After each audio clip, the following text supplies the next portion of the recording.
Vale, lo que vamos a ver hoy, ¿cierto? Son los tipos de lesiones coronarias que nos van a abrir un poco las puertas para identificar qué cosas vemos en coronariografía, por qué un paciente llega a una coronariografía y qué es lo que intentamos encontrar. Veamos. Normalmente, normalmente, las arterias coronarias tienen, o nosotros hacemos un estudio, ¿cierto? Yo les contaba que la similitud de hacer una coronariografía era una suerte de armar un rompecabezas, en el cual nosotros hacíamos distintas vistas angiográficas para armar este puzzle que no se puede ver con una sola visualización, con una derecha o una izquierda o una caudal o una craneal, solamente una, no puedes tomar una buena decisión. Por lo tanto, siempre hacemos más de una proyección. Y en esta más de una proyección, nosotros intentamos demostrar angiográficamente indemnidad de la circulación coronaria, indemnidad estructural e indemnidad en flujo. O sea, que haya buena circulación y aparte que el lumen de las arterias coronarias que nosotros estamos dibujando con la inyección de medio de contraste sea el adecuado y el que nosotros esperamos. Es cierto que a veces hay variabilidad en cuanto a la anatomía, porque hay variantes anatómicas, que son raras, sí, pero siempre uno tiene una figura de las arterias coronarias, que es la que yo les mostré en las clases de coronariografía. Por lo tanto, cuando nosotros realizamos una arteriografía coronaria derecha, de alguna forma vamos a buscar dibujar el surco auriculoventricular y ver la bifurcación, ver que no hay enfermedad en el tercio proximal, tercio medio, tercio distal, que se llenen todos los compartimentos que nosotros conocemos de la circulación coronaria derecha. Y a su vez, cuando hacemos las proyecciones para coronaria izquierda, tenemos que identificar tronco común izquierdo, tenemos que identificar un sistema que corresponda a la descendente anterior y tenemos que identificar un sistema que corresponda a la circunfleja. Y cuando identificamos cada una de ellas, vamos viendo las posterolaterales, ¿cierto? O obtuso-marginales, vamos identificando las septales, que van haciendo acá, vamos viendo las diagonales, en fin, vamos construyendo este rompecabezas con el objetivo de determinar si hay o no hay enfermedad obstructiva, enfermedad estructural, algún daño, algún accidente de placa, en fin. Por ejemplo, nosotros tenemos acá una arteria coronaria derecha. De repente hay imágenes que ustedes van a ver que no se asemejan tanto como una imagen que yo les mostré. Sin embargo, esto tiene toda la pinta, ¿cierto?, de ser una coronaria derecha, porque dibujo el surco aurículo-ventricular derecho, que es justamente la imagen de una C. Y en este caso, nosotros vemos un diámetro. Primero, uno identifica en toda arteriografía que hay una continuidad en los bordes, ¿cierto? Que haya continuidad. En este caso hay continuidad, sin embargo, hay tamaños irregulares. Normalmente las arterias, desde proximal, porque acá está el catéter inyectando, hacia distal, normalmente hay una disminución leve del tamaño. Sin embargo, en este caso nosotros podríamos considerar de repente este tamaño como un diámetro de referencia, como un diámetro normal. Sin embargo, en este nivel, nosotros vemos un tamaño menor que a ese, y luego vemos un tamaño mayor, y luego vemos un tamaño menor, y luego un tamaño mayor, y luego menor. Por lo tanto, ¿qué es lo que nos está sugiriendo esto? Que lo que falta acá, lo que puede faltar por acá para completar el diámetro, lo que puede faltar por acá es una placa aterosclerótica. ¿Es normal que no veamos la placa aterosclerótica y que yo la dibuje tal como la estoy dibujando acá?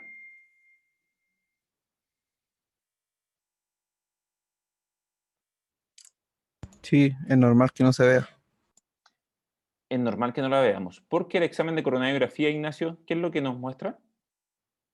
Solamente el flujo de la sangre por el medio Perfecto, contrario. solamente el lumen, de hecho. A este examen antiguamente se le llamaba luminograma o luminografía, porque mostraba el lumen. Y las placas ateroscleróticas, hay exámenes específicos, ¿cierto?, que muestran imágenes intravasculares, como la técnica OCT, que salió en la charla de intervencionismo endovascular. Y estas imágenes, perdón, Profe, ¿cómo sabemos si ahí está disminuido el calibre o la otra parte está más dilatado? es muy buena tu pregunta, es muy buena tu pregunta. Habitualmente hay ciertos diámetros más o menos conocidos para la coronaria derecha. La coronaria derecha mide normalmente unos 3 milímetros. ¿Cómo yo sé que estos son 3 milímetros? Le voy a explicar lo siguiente. Acá, ¿ven esta imagen que está acá? ¿Ven eso, no? Sí, Sí, profe. profe. Eso es ese es el catéter que está inyectando medio de contraste. Ese catéter normalmente, ¿cuánto mide?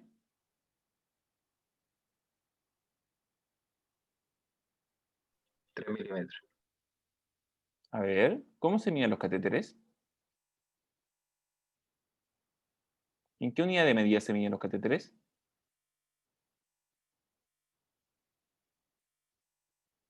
¿Recuerdan eso? ¿Perdón? En French. ¿Y qué es un French?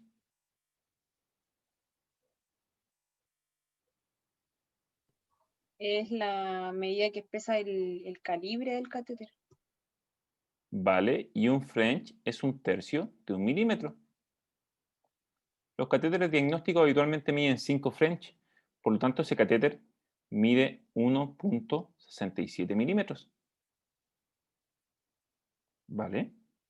Yo les dije que la coronaria derecha habitualmente mide 3 milímetros. El tronco común izquierdo habitualmente mide de 4 a 4,5 milímetros.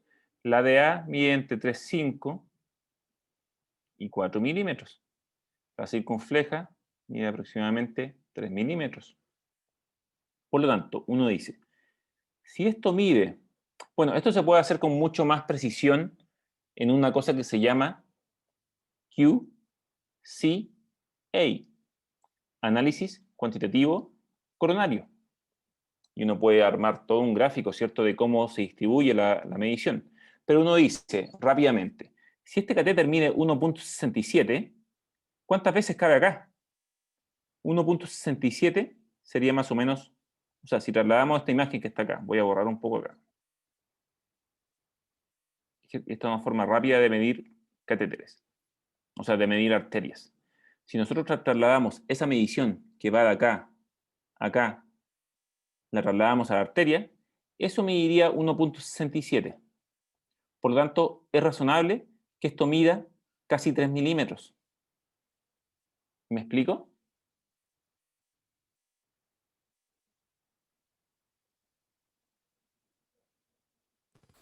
Sí, profe. Si eso mide 3 milímetros, ¿cuánto medirá esto?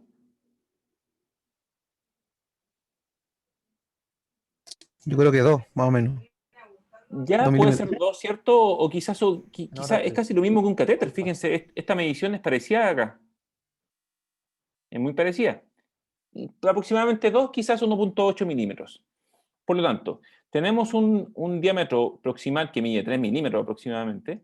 Luego tenemos un diámetro que mide quizás 2 o 1,8. Y luego tenemos otro que mide nuevamente casi 3 milímetros.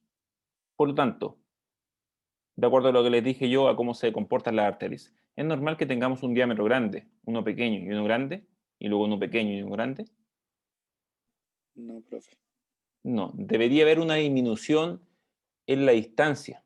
Quizás esto podría medir 2,8 y esto 3, pero que hay estos cambios de calibre hablan de enfermedad aterosclerótica. Ahora, ¿qué pasaría si el segmento proximal fuera así? Y luego así. ¿Un aneurisma? Estaríamos hablando de un aneurisma probablemente de arteria coronaria derecha o lo que también se le llama arteria ectásica. Por lo tanto, como creo que Javier me había preguntado cómo sabemos si si un diámetro es normal o no, básicamente por los diámetros que nosotros conocemos dentro de la normalidad de una arteria. Y a su vez, de acuerdo a cómo se comporta o cómo se distribuyen los diámetros a medida que avanzamos a través de la arteria. Por lo tanto, no es normal que haya disminuciones de calibre y luego tengamos diámetros normales. ¿Me explico, chicos? Sí, profe. Ahora. Sí. Ahora, las placas ateroscleróticas habitualmente son placas mixtas. Son placas que tienen componente cálcico, placas que tienen componente lipídico, placas que tienen componente fibrótico y placas que tienen todo. Puede ser un componente mayoritario o puede ser una mezcla de las tres. La verdad es que con la coronariografía no sabemos eso. Para eso hay imágenes intravasculares cuando tenemos realmente duda de cuál es el componente de una lesión en específico, asociada a una clínica en particular. Pero en este caso nosotros vemos que hay un espacio que fue ocupado por alguna placa aterosclerótica. Y en este caso, de hecho, las lesiones cuando van del 40% a 70% de disminución del lumen, uno habla habitualmente de una lesión intermedia. Genéricamente se le llama eso. Esto podría ser una lesión intermedia, que no es tan grave, que no necesariamente compromete la fisiología coronaria. Sin embargo, es una lesión que se hace evidente a la angiografía. En este caso, por ejemplo, nosotros vemos otra lesión que es un poco más importante, en el cual prácticamente todo el tercio proximal se encuentra disminuido y el diámetro de referencia probablemente sea ese. Este sería nuestro segmento normal y esto estaría ocupado por placa aterosclerótica y se evidencia por una disminución del lumen. Esta proyección, ¿cierto?, es un oblicuo anterior derecha en la cual nosotros vemos, ¿cierto?, la figura de una L. Las vértebras deberían estar acá y las costillas caen hacia acá. Por lo tanto, nosotros vemos prácticamente el tercio proximal y vemos esta arteria que está acá, que es la arteria descendente posterior, y esta es una gran rama marginal de la coronaria derecha. Y en este caso tenemos una lesión un poco más importante que obviamente todavía no sabemos si compromete la fisiología. Habitualmente estas lesiones, o desde el punto de vista angiográfico, uno considera que sobre el 50% una lesión podría generar isquemia miocárdica. Hay pruebas fisiológicas que obviamente comprueban si es fisiología o no es fisiología. Hay test de esfuerzo, hay SPECT de perfusión miocárdica, hay resonancias magnéticas funcionales, ¿cierto? Uno puede de alguna forma evidenciar isquemia o no isquemia.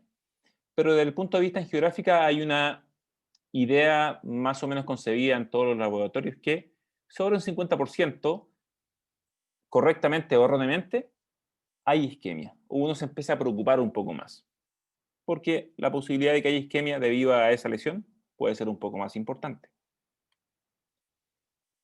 En este caso, por ejemplo, tenemos una lesión que es un poco más importante, que es una lesión excéntrica que prácticamente está bloqueando casi todo el lumen de la arteria coronaria. Y en este caso, nosotros tenemos un bloqueo de 100% o una oclusión coronaria. Esto, en un contexto muy específico, podría corresponder a un infarto agudo del miocardio. Un infarto por oclusión coronaria. En este caso, nosotros tenemos un catéter que tiene una sola curva. Por lo tanto, ¿qué arteria sería esta? La arteria coronaria La derecha, profe. derecha, ¿cierto? Porque el catéter tiene toda la cara de ser un catéter derecho. Y más aún, parte esto y como que echamos de menos esto, completo. De hecho, acá lo vemos, porque acá lo restituimos. Acá hicimos un tratamiento. Y en este caso, tenemos una oclusión total. Por lo tanto, cuando nosotros realizamos una coronariografía, podemos encontrar lesiones que son leves, lesiones moderadas, lesiones más o menos críticas y oclusiones totales. Por eso es importante, a priori, conocer la anatomía coronaria para saber qué es lo que estamos viendo nosotros. Profe, ¿Sí? tengo una consulta. ¿Cuál Bueno, es el aporte del electrocardiograma? Porque por lo general el electro aparece, el que sabe leer electro, aparece la cara que está dañada y todo eso. Entonces, eso como que lo guía a ustedes para irse directamente, porque no creo que se inyecten las dos arterias coronarias a la misma vez. Entonces, un electro le dice la cara lateral derecha, entonces ustedes se van a esa arteria fija. muy buena tu pregunta, Patricio, porque en todo contexto de infarto agudo del miocardio, no inyectamos a la vez ambas arterias, pero primero inyectamos la derecha y luego la izquierda, o primero la izquierda y luego la derecha. O sea, todo estudio de coronariografía tiene que inyectarse ambas coronarias. Primero, eso es como ley, independiente de dónde sea la isquemia. Siempre debemos completar el estudio de coronariografía. Y lo que dice Patricio es muy importante, porque los electrocardiogramas, si bien este curso no tiene por objetivo estudiar los electrocardiogramas son una foto, un registro eléctrico de qué está pasando en el corazón. Y los electrocardiogramas tienen por lo menos 12 derivadas, y esas 12 derivadas dan información o dan una fotografía de qué está pasando eléctricamente en distintas caras del corazón. Por ejemplo, si yo les contara que un paciente, de hecho, los pacientes se informan, hay varias formas de informar o de saber que un paciente está teniendo un infarto o el miocardio. Lo primero, ¿cierto? La clínica. Dolor opresivo, retroesternal, quizás irradiado, quizás epigástrico, sensación de ahogo, disnea, que podría ser la clínica. Segundo, marcadores, ¿cierto? Marcadores bioquímicos que de alguna forma se elevan cuando hay daño miocárdico, que en este caso son las enzimas cardíacas. Y tercero, el electrocardiograma. Con eso, cuando llega un paciente con esas tres condiciones, con elevación de enzimas cardíacas, con clínica de infarto agudo del miocardio y con un electrocardiograma positivo, que lo vamos a ver, para infarto agudo del miocardio, se activa el código de emergencia. Y nos dicen, por ejemplo, el paciente tiene un infarto diagnosticado electrocardiográficamente y por su clínica, en el cual hay una elevación del segmento ST, electrocardiográfico. Cuando hay elevación del segmento ST, indica que la oclusión es total. Y esa elevación del ST se refleja en la derivada que traduce la cara inferior del corazón. La cara inferior del corazón. ¿Qué pensarían ustedes? ¿Qué arteria estaría comprometida? En este caso para mí serían las dos, excepto que el paciente ya tuviera alguna coronariografía Arteria coronaria. que diga que tiene no dominancia de la circunfleja, no me recuerdo muy bien. Ya, vale, podría ser las dos, Claro. pero también es interesante lo que dije. ¿Alguien respondió la coronaria derecha? Yo, ¿Quién dijo yo? Christopher. ¿Y por qué dijo tan seguro la coronaria derecha? Porque es la que llega hasta a la parte más inferior del corazón, ¿cómo que se llama? La cruz cardíaca, no sé. Llega a la cruz cardíaca y finalmente da la descendente posterior. Y yo les voy a decir que Patricio y Christopher ambos tienen la respuesta correcta. Sin embargo, hay una que es más correcta en este caso, o en vez de que sea más correcta, es más probable. Christopher tiene un 85% de probabilidad de que su respuesta sea correcta. Patricio tiene cerca de un 5% de probabilidad de que su respuesta sea correcta. ¿Por qué? Porque el 85% de los casos, la cara inferior del corazón está irrigada por la coronaria derecha, que es la dominancia derecha. Mientras que el 10% de los casos más o menos, la descendente posterior tiene irrigación desde la circunfleja, desde la izquierda. Mientras que un 5% de los casos es codominante. ¿Me explico? Si el informe electrocardiográfico fuera un infarto con supradesnivel del ST de la cara posterolateral del corazón, ¿en qué pensamos nosotros? La circunfleja. Perfecto. ¿Y sin infarto de pared anterior?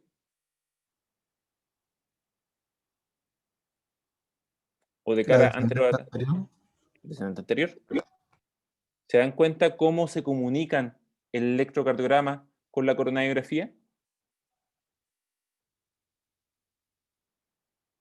El electrocardiograma me dice que hay un infarto. O sea, las enzimas cardíacas, por ejemplo, partamos. La clínica del paciente me dice que algo está pasando. Puede ser algo epigástrico, quizás. Supongamos que no es epigástrico o que no es gástrico, sería cardíaco. Porque el paciente se ahogó, le duele, un dolor que no cesa, que se irradia. Vale, puede ser un infarto. Tomamos enzimas cardíacas.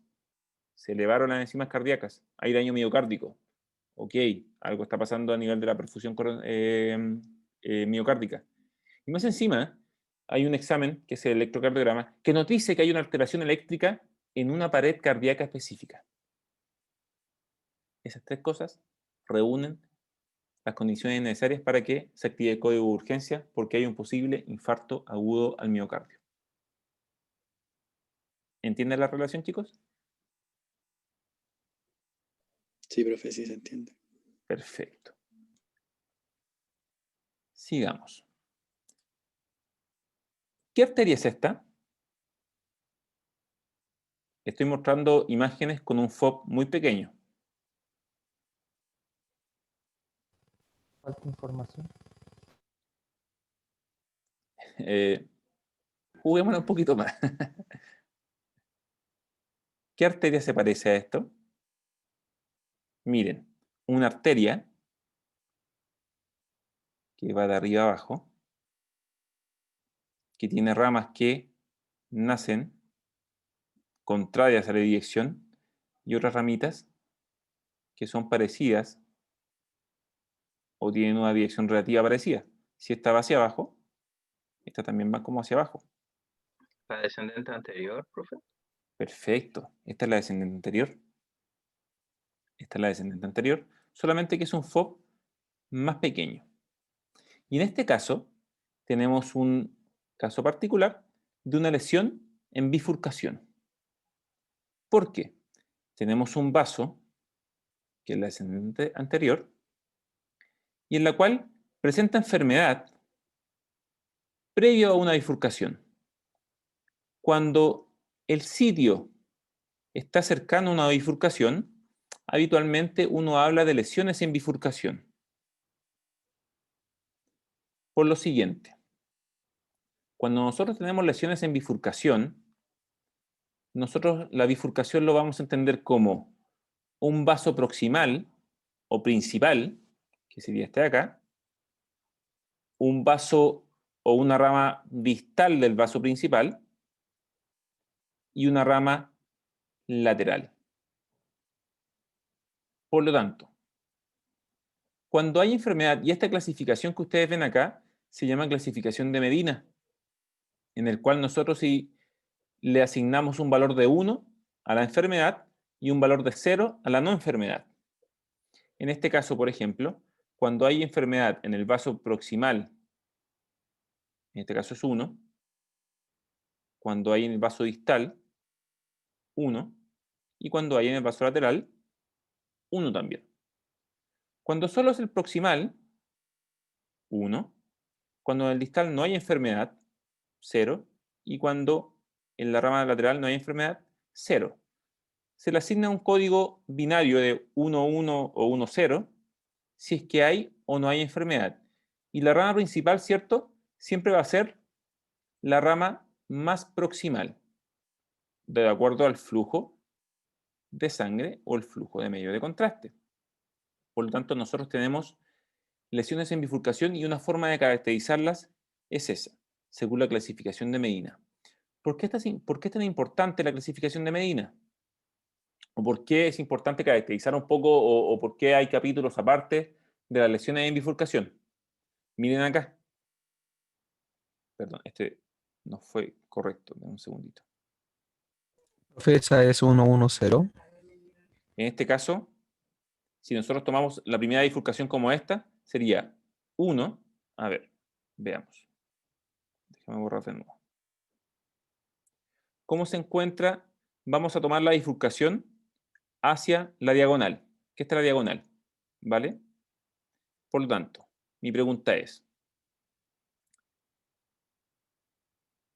¿en el segmento proximal hay enfermedad? Sí, 1. En el segmento distal, que es lo que está acá, ¿hay enfermedad? yo al menos igual lo veo, a la izquierda. A Un ver, poco. un poquito ahí, ¿cierto? No, al otro lado. A ver, ¿dónde lo veo acá? Ah, Acá hay una rama septal que se está superponiendo. justo donde pasó el mouse, ahí veo yo al menos algo. ¿Ya? ¿O Sí, me equivoco? probablemente. Sí, hay un poco de irregularidad. Lo podríamos nombrar como 1, en este caso. Entonces la rama que estamos evaluando es esta, ¿vale? Y la rama lateral, ¿hay enfermedad? No, ahí no hay nada. Por lo tanto, sería 110. Este paciente tiene una lesión crítica de descendente anterior. Y miren el tratamiento. ¿Cómo quedó el vaso principal? Permeable. Permeable, ¿cierto? Con un lumen, con un diámetro luminal aceptable y quizás de referencia o casi normal. ¿Echan de menos algo?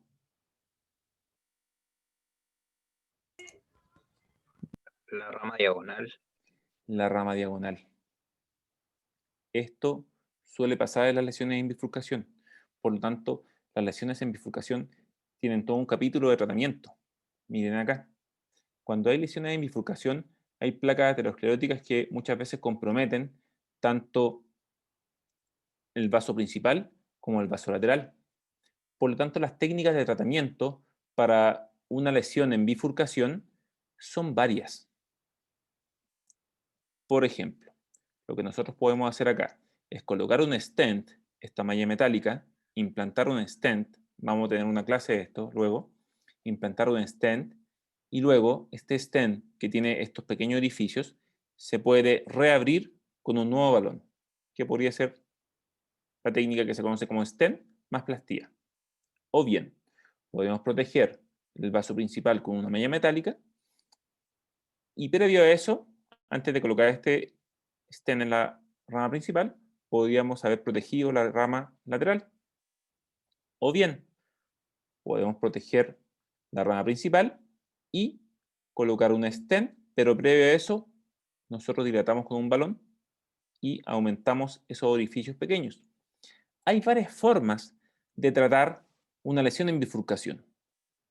Ahora, ¿por qué siempre tenemos que preocuparnos del vaso lateral?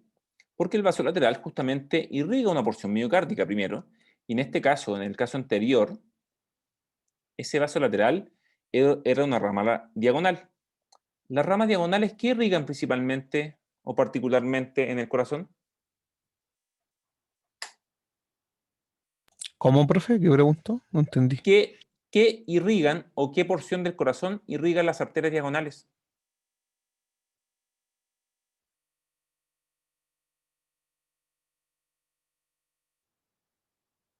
¿El músculo de los ventrículos podría ser? No podría ser. No. Irrigan el músculo del ventrículo.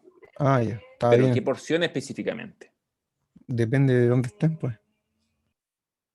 Las diagonales tienen una distribución que es más o menos homogénea desde que tenemos uso de razón. Quizás desde los Homo sapiens hasta nosotros. Las diagonales irrigan la cara anterolateral del músculo ventricular Ah, verdad, sí. izquierdo. Por lo tanto, sería una gracia tapar una arteria que irriga parte de la cara anterolateral ventrículo. Quizás no. Y el problema de hacer angioplastía es que muchos de los métodos de angioplastía consisten en dilatar un vaso. Pero cuando dilatamos un vaso, lo que estamos haciendo es reconfigurar la placa aterosclerótica. Por lo tanto, la placa aterosclerótica puede cambiar su forma. Y cuando nosotros intentamos reformar un vaso intracoronario, parte de la placa puede migrar justamente al vaso lateral y puede pasar lo que ustedes están viendo acá. Podemos, producto de tratar un vaso principal, podemos perder un vaso lateral. Por eso hay técnicas, ¿cierto?, que se preocupan de la conservación del vaso lateral. Y es importante, ¿cierto?, caracterizar una lesión de bifurcación porque tenemos que pensar que si vamos a hacer un tratamiento intravascular, endovascular, ¿cierto?, percutáneo, siempre está la posibilidad de perder un vaso lateral. ¿Sí? ¿Y no hay forma de sacar esa placa de broma? Porque igual, pucha, igual he visto como unos videos de tecnología supuestamente que ponen como una especie de, no como taladro, sino como que eh, disminuyen a pequeños pedacitos, digamos, las placas de aroma y como que lo sacan, así lo succionan. No sé si existirá eso ahora, pero no sé si... A ver, los videos primero, la edición de un video siempre parece muy atractiva. Y por un video podríamos hacer muchas cosas. Los videos siempre dan siempre tienen cierta componente, comillas, ficción. Porque el video te muestra algo que parece muy obvio, ¿cierto? Si hay una placa aterosclerótica que nos está molestando, ¿qué deberíamos hacer nosotros? Sacarla, limarla, no sé, algo así. Si ya estamos trabajando dentro de un vaso arterial, ¿por qué no hacer algo más para eliminarla en vez de expandirla y redistribuirla? Y estoy muy de acuerdo con usted. Y efectivamente hay varias formas en que nosotros podemos eliminar una placa aterosclerótica, dependiendo del tipo de placa.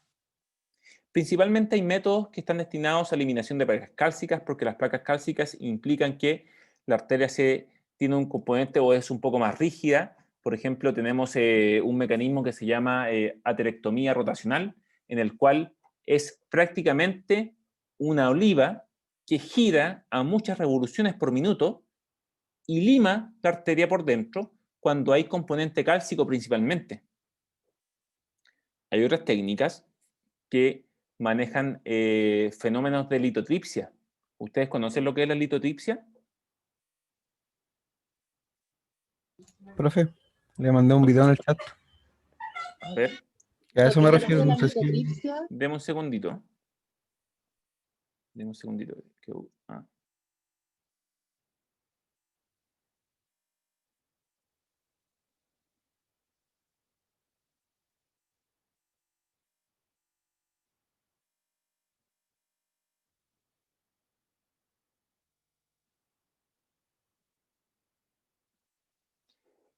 Ok.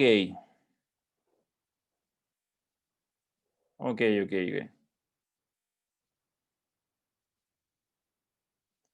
¿Lo están viendo? Ahora no. ahora no. Dame un segundito.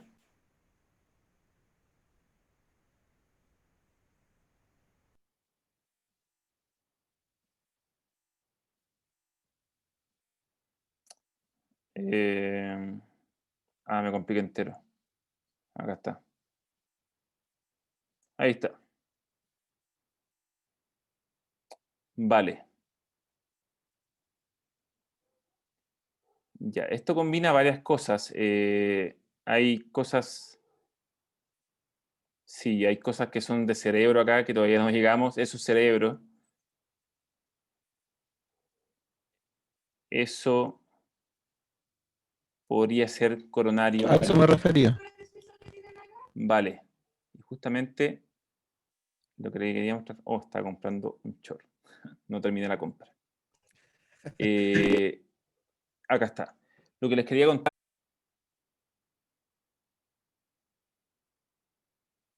Vale, lo que vamos a ver hoy, ¿cierto? Son los tipos de lesiones coronarias que nos van a abrir un poco las puertas para identificar qué cosas vemos en coronariografía, por qué un paciente llega a una coronariografía y qué es lo que intentamos encontrar. Veamos. Normalmente, las arterias coronarias tienen, o nosotros hacemos un estudio, ¿cierto? Yo les contaba que la similitud de hacer una coronariografía era una suerte de armar un rompecabezas, en el cual nosotros hacíamos distintas vistas angiográficas para armar este puzzle que no se puede ver con una sola visualización, con una derecha o una izquierda o una caudal o una craneal, solamente una, no puedes tomar una buena decisión. Por lo tanto, siempre hacemos más de una proyección. Y en esta más de una proyección, nosotros intentamos demostrar angiográficamente indemnidad de la circulación coronaria, indemnidad estructural e indemnidad en flujo. O sea, que haya buena circulación y aparte que el lumen de las arterias coronarias que nosotros estamos dibujando con la inyección de medio de contraste sea el adecuado y el que nosotros esperamos. Es cierto que a veces hay variabilidad en cuanto a la anatomía, porque hay variantes anatómicas, que son raras, sí, pero siempre uno tiene una figura de las arterias coronarias, que es la que yo les mostré en las clases de coronariografía. Por lo tanto, cuando nosotros realizamos una arteriografía coronaria derecha, de alguna forma vamos a buscar dibujar el surco auriculoventricular y ver la bifurcación. Ver que no hay enfermedad en el tercio proximal, tercio medio, tercio distal, que se llenen todos los compartimentos que nosotros conocemos de la circulación coronaria derecha. Y a su vez, cuando hacemos las proyecciones para coronaria izquierda, tenemos que identificar tronco común izquierdo, tenemos que identificar un sistema que corresponda a la descendente anterior y tenemos que identificar un sistema que corresponda a la circunfleja. Y cuando identificamos cada una de ellas, vamos viendo las posterolaterales, ¿cierto? O obtuso-marginales, vamos identificando las septales, que van haciendo acá, vamos viendo las diagonales, en fin, vamos construyendo este rompecabezas con el objetivo de determinar si hay o no hay enfermedad obstructiva, enfermedad estructural, algún daño, algún accidente de placa, en fin. Por ejemplo, nosotros tenemos acá una arteria coronaria derecha. De repente hay imágenes que ustedes van a ver que no se asemejan tanto como una imagen que yo les mostré. Sin embargo, esto tiene toda la pinta, ¿cierto?, de ser una coronaria derecha, porque dibujo el surco aurículo-ventricular derecho, que es justamente la imagen de una C. Y en este caso, nosotros vemos un diámetro. Primero, uno identifica en toda arteriografía que hay una continuidad en los bordes, ¿cierto? Que haya continuidad. En este caso hay continuidad, sin embargo, hay tamaños irregulares. Normalmente las arterias, desde proximal, porque acá está el catéter inyectando, hacia distal, normalmente hay una disminución leve del tamaño. Sin embargo, en este caso nosotros podríamos considerar de repente este tamaño como un diámetro de referencia, como un diámetro normal. Sin embargo, en este nivel, nosotros vemos un tamaño menor que a ese, y luego vemos un tamaño mayor, y luego vemos un tamaño menor, y luego un tamaño mayor, y luego menor. Por lo tanto, ¿qué es lo que nos está sugiriendo esto? Que lo que falta acá, lo que puede faltar por acá para completar el diámetro, lo que puede faltar por acá es una placa aterosclerótica. ¿Es normal que no veamos la placa aterosclerótica y que yo la dibuje tal como la estoy dibujando acá?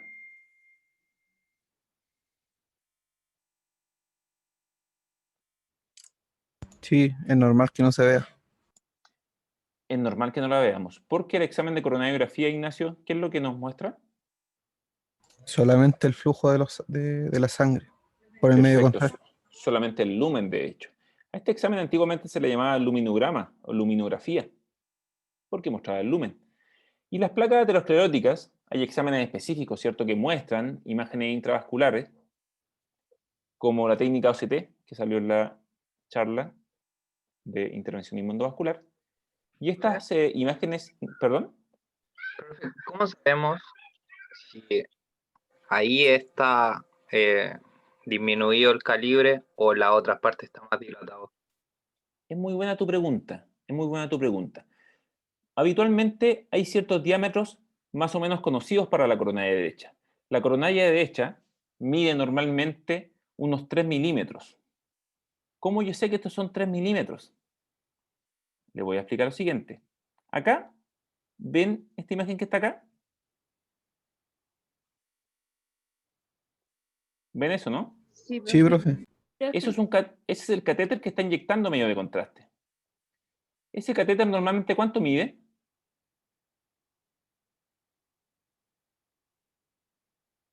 3 milímetros. A ver, ¿cómo se miden los catéteres? ¿En qué unidad de medida se miden los catéteres?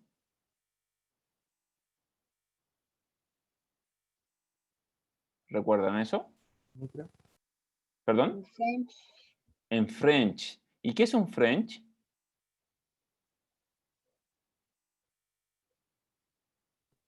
Es la medida que expresa el calibre del catéter. Vale, y un French es un tercio de un milímetro. Los catéteres diagnósticos habitualmente miden 5 French, por lo tanto ese catéter mide 1.67 milímetros. Vale. Yo les dije que la coronaria derecha habitualmente mide 3 milímetros. El tronco común izquierdo habitualmente mide de 4 a 4,5 milímetros. La DA mide entre 3,5 y 4 milímetros. La circunfleja mide aproximadamente 3 milímetros. Por lo tanto, uno dice, si esto mide, bueno, esto se puede hacer con mucho más precisión en una cosa que se llama QCA, análisis cuantitativo coronario. Y uno puede armar todo un gráfico, ¿cierto?, de cómo se distribuye la medición. Pero uno dice rápidamente, si este catéter mide 1.67, ¿cuántas veces cabe acá? 1.67 sería más o menos, o sea, si trasladamos esta imagen que está acá, voy a borrar un poco acá. Esta es una forma rápida de medir catéteres, o sea, de medir arterias. Si nosotros trasladamos esa medición que va de acá a acá, la trasladamos a la arteria, eso mediría 1.67. Por lo tanto, es razonable que esto mida casi 3 milímetros. ¿Me explico?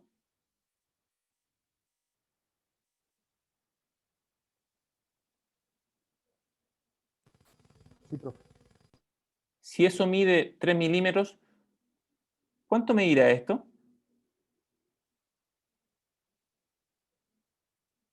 Yo creo que 2, más o menos. Ya 2 puede milímetros. ser 2, ¿cierto? O quizás, En hora es tres. casi lo mismo que un catéter. Fíjense, esta medición es parecida acá. Es muy parecida. Aproximadamente 2, quizás 1.8 milímetros. Por lo tanto, tenemos un diámetro proximal que mide 3 milímetros aproximadamente.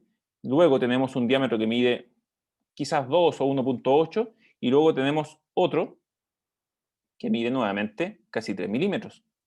Por lo tanto, de acuerdo a lo que les dije yo, a cómo se comportan las arterias, es normal que tengamos un diámetro grande, uno pequeño y uno grande, y luego uno pequeño y uno grande. No, profe.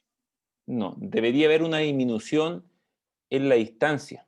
Quizás esto podría medir 2.8 y esto 3, pero que hay estos cambios de calibre hablan de enfermedad aterosclerótica. Ahora, ¿qué pasaría si el segmento proximal fuera así? Y luego así. Un aneurisma. Estaríamos hablando de un aneurisma probablemente de arteria coronaria derecha o lo que también se le llama arteria ectásica. Por lo tanto, como creo que Javier me había preguntado cómo sabemos si un diámetro es normal o no, básicamente por los diámetros que nosotros conocemos dentro de la normalidad de una arteria. Y a su vez, de acuerdo a cómo se comporta o cómo se distribuyen los diámetros a medida que avanzamos a través de la arteria. Por lo tanto, no es normal que haya disminuciones de calibre y luego tengamos diámetros normales. ¿Me explico, chicos? Sí, profe. Ahora. Sí. Ahora, las placas ateroscleróticas habitualmente son placas mixtas. Son placas que tienen componente cálcico, placas que tienen componente lipídico, placas que tienen componente fibrótico y placas que tienen todo. Puede ser un componente mayoritario o puede ser una mezcla de las tres. La verdad es que con la coronariografía no sabemos eso. Para eso hay imágenes intravasculares cuando tenemos realmente duda de cuál es el componente de una lesión en específico, asociada a una clínica en particular. Pero en este caso nosotros vemos que hay un espacio que fue ocupado por alguna placa aterosclerótica. Y en este caso, de hecho, las lesiones cuando van del 40% a 70% de disminución del lumen, uno habla habitualmente de una lesión intermedia. Genéricamente se le llama eso. Esto podría ser una lesión intermedia, que no es tan grave, que no necesariamente compromete la fisiología coronaria. Sin embargo, es una lesión que se hace evidente a la angiografía. En este caso, por ejemplo, nosotros vemos otra lesión que es un poco más importante, en el cual prácticamente todo el tercio proximal se encuentra disminuido y el diámetro de referencia probablemente sea ese. Este sería nuestro segmento normal y esto estaría ocupado por placa aterosclerótica y se evidencia por una disminución del lumen. Esta proyección, ¿cierto?, es una oblicuo anterior derecha en la cual nosotros vemos, ¿cierto?, la figura de una L.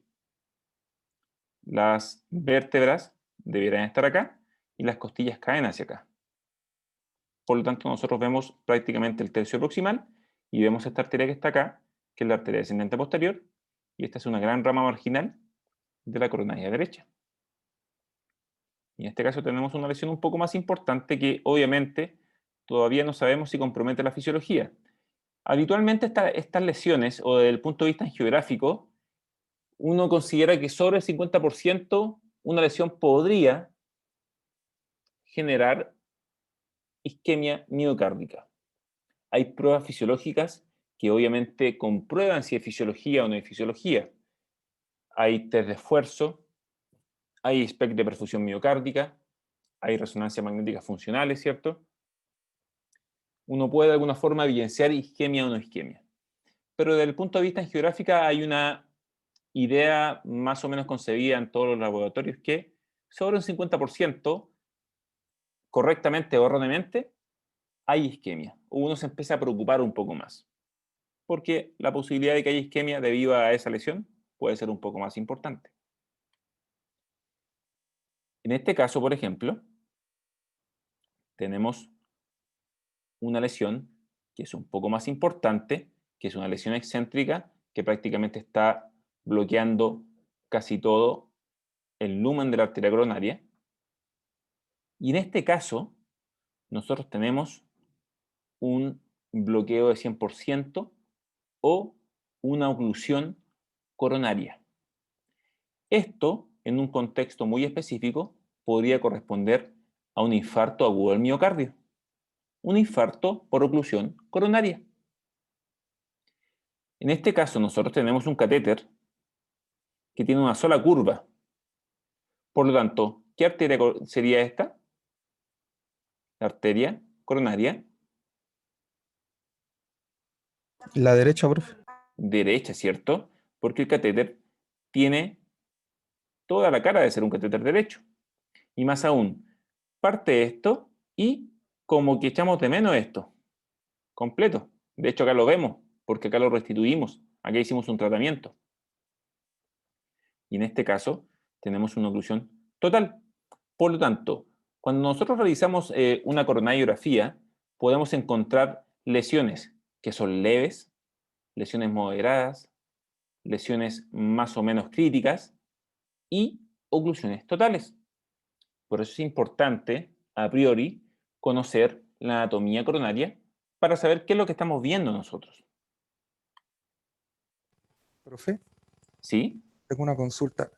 ¿Cuál Bueno, es el aporte del electrocardiograma? Porque por lo general el electro aparece, el que sabe leer electro, aparece la cara que está dañada y todo eso. Entonces, eso como que lo guía a ustedes para irse directamente, porque no creo que se inyecten las dos arterias coronarias a la misma vez. Entonces un electro le dice la cara lateral derecha, entonces ustedes se van a esa arteria fija. Muy buena tu pregunta, Patricio, porque en todo contexto de infarto agudo del miocardio, no inyectamos a la vez ambas arterias, pero primero inyectamos la derecha y luego la izquierda, o primero la izquierda y luego la derecha. O sea, todo estudio de coronariografía tiene que inyectarse ambas coronarias. Primero, eso es como ley, independiente de dónde sea la isquemia. Siempre debemos completar el estudio de coronariografía. Y lo que dice Patricio es muy importante, porque los electrocardiogramas, si bien este curso no tiene por objetivo estudiar los electrocardiogramas son una foto, un registro eléctrico de qué está pasando en el corazón. Y los electrocardiogramas tienen por lo menos 12 derivadas, y esas 12 derivadas dan información o dan una fotografía de qué está pasando eléctricamente en distintas caras del corazón. Por ejemplo, si yo les contara que un paciente, de hecho, los pacientes se informan, hay varias formas de informar o de saber que un paciente está teniendo un infarto o el miocardio. Lo primero, ¿cierto? La clínica. Dolor opresivo, retroesternal, quizás irradiado, quizás epigástrico, sensación de ahogo, disnea, que podría ser la clínica. Segundo, marcadores, ¿cierto? Marcadores bioquímicos que de alguna forma se elevan cuando hay daño miocárdico, que en este caso son las enzimas cardíacas. Y tercero, el electrocardiograma. Con eso, cuando llega un paciente con esas tres condiciones, con elevación de enzimas cardíacas, con clínica de infarto agudo del miocardio y con un electrocardiograma positivo, que lo vamos a ver, para infarto agudo del miocardio, se activa el código de emergencia. Y nos dicen, por ejemplo, el paciente tiene un infarto diagnosticado electrocardiográficamente y por su clínica, en el cual hay una elevación del segmento ST, electrocardiográfico. Cuando hay elevación del segmento ST, indica que la oclusión es total. Y esa elevación del ST se refleja en la derivada que traduce la cara inferior del corazón. La cara inferior del corazón. ¿Qué pensarían ustedes? ¿Qué arteria estaría comprometida? En este caso para mí serían las dos, excepto que el paciente ya tuviera alguna coronariografía Arteria coronaria. que diga que tiene no dominancia de la circunfleja, no me recuerdo muy bien. Ya, vale, podría ser las dos, Claro. pero también es interesante lo que dije. ¿Alguien respondió la coronaria derecha? Yo, ¿Quién dijo yo? Christopher. ¿Y por qué dijo tan seguro la coronaria derecha? Porque es la que llega hasta a la parte más inferior del corazón, ¿cómo que se llama? La cruz cardíaca, no sé. Llega a la cruz cardíaca y finalmente da la descendente posterior. Y yo les voy a decir que Patricio y Christopher ambos tienen la respuesta correcta. Sin embargo, hay una que es más correcta en este caso, o en vez de que sea más correcta, es más probable. Christopher tiene un 85% de probabilidad de que su respuesta sea correcta. Patricio tiene cerca de un 5% de probabilidad de que su respuesta sea correcta. ¿Por qué? Porque el 85% de los casos, la cara inferior del corazón está irrigada por la coronaria derecha, que es la dominancia derecha. Mientras que el 10% de los casos más o menos, la descendente posterior tiene irrigación desde la circunfleja, desde la izquierda. Mientras que un 5% de los casos es codominante. ¿Me explico? Si el informe electrocardiográfico fuera un infarto con supradennivel del ST de la cara posterolateral del corazón, ¿en qué pensamos nosotros? La circunfleja. Perfecto. ¿Y sin infarto de pared anterior?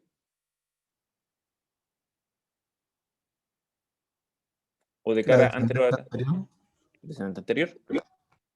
¿Se dan cuenta cómo se comunican el electrocardiograma con la coronariografía? El electrocardiograma me dice que hay un infarto. O sea, las enzimas cardíacas, por ejemplo, partamos.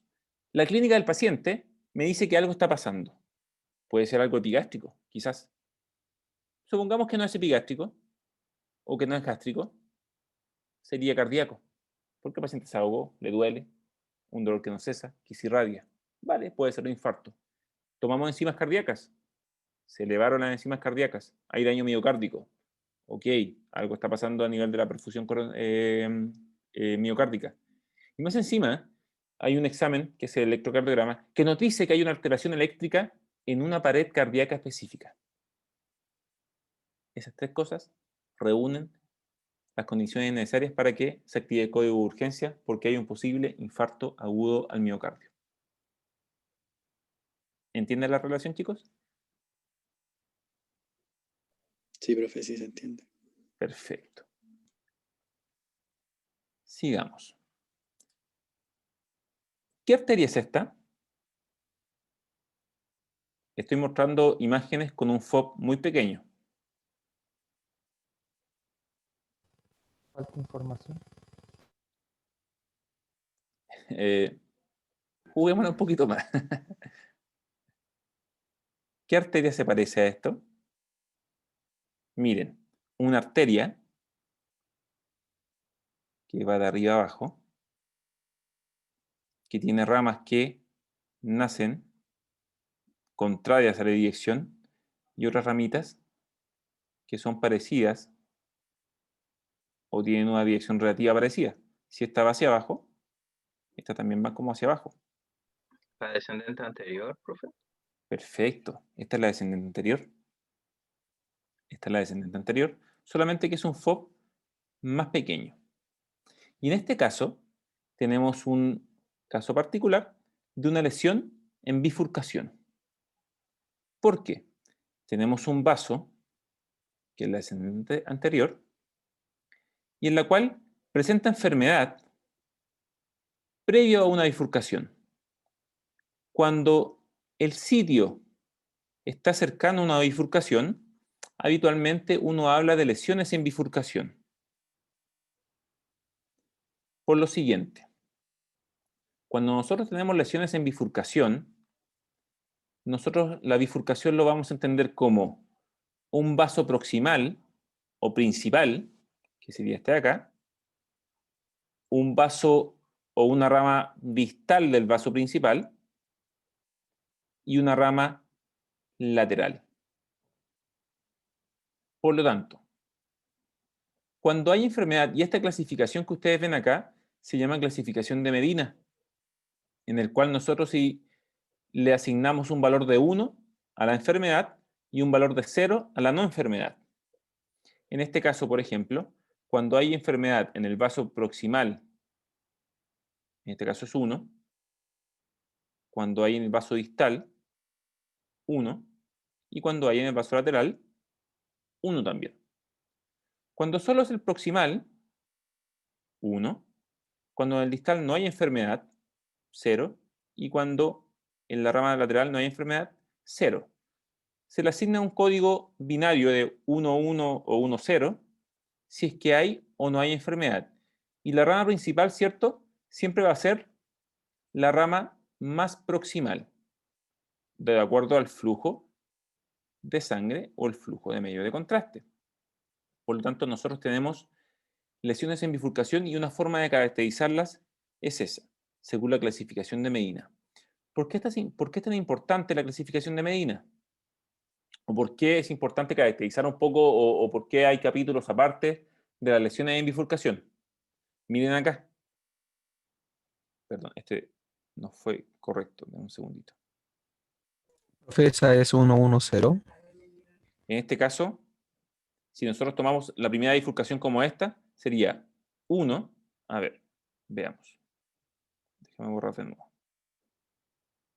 ¿Cómo se encuentra? Vamos a tomar la bifurcación hacia la diagonal.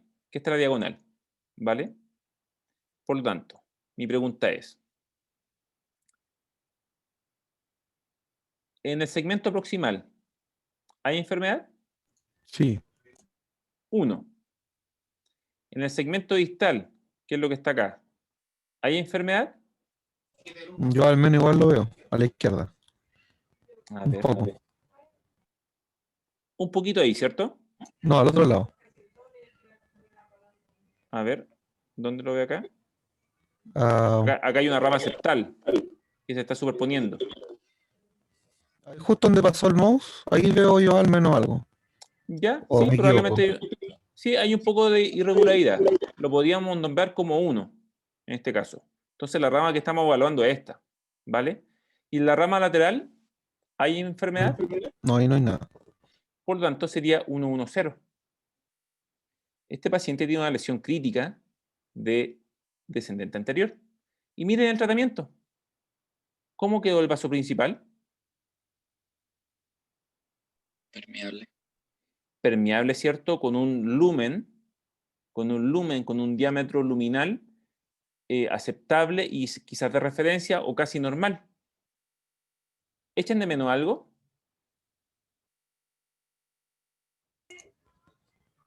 La rama diagonal. La rama diagonal. Esto suele pasar en las lesiones en bifurcación. Por lo tanto, las lesiones en bifurcación tienen todo un capítulo de tratamiento. Miren acá. Cuando hay lesiones en bifurcación, hay placas ateroscleróticas que muchas veces comprometen tanto el vaso principal como el vaso lateral. Por lo tanto, las técnicas de tratamiento para una lesión en bifurcación son varias. Por ejemplo, lo que nosotros podemos hacer acá es colocar un stent, esta malla metálica, implantar un stent, vamos a tener una clase de esto luego, implantar un stent, y luego este stent que tiene estos pequeños orificios se puede reabrir con un nuevo balón, que podría ser la técnica que se conoce como stent más plastía. O bien, podemos proteger el vaso principal con una malla metálica y previo a eso, antes de colocar este stent en la rama principal, podríamos haber protegido la rama lateral. O bien, podemos proteger la rama principal y colocar un stent, pero previo a eso, nosotros dilatamos con un balón y aumentamos esos orificios pequeños. Hay varias formas de tratar una lesión en bifurcación. Ahora, ¿por qué siempre tenemos que preocuparnos del vaso lateral? Porque el vaso lateral justamente irriga una porción miocárdica primero, y en este caso, en el caso anterior, ese vaso lateral era una rama diagonal. ¿Las ramas diagonales qué irrigan principalmente o particularmente en el corazón? ¿Cómo, profe? ¿Qué preguntó? No entendí. ¿Qué irrigan o qué porción del corazón irrigan las arterias diagonales?